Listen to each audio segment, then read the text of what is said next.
અંદર થઈ છે તો સર્વપ્રથમ આપણે હાર તોરા કરીશું।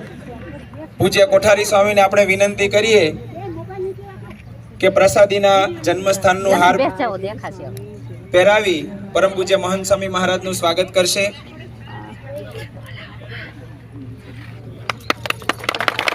સ્વામિનારાયણ ભગવાનની। ત્યાર પછી જે સંતો વિચરણની અંદર અહીં જોડાયેલા છે એવા પૂજ્ય કપિલેશ્વર સ્વામી અને પીજે સ્વામીને આપણે વિનંતી કરીએ તેઓ પણ અહીં આગળ પધારી અને પરમ પૂજ્ય મહંત સ્વામી મહારાજનું હાર પહેરાવી સન્માન કરશે।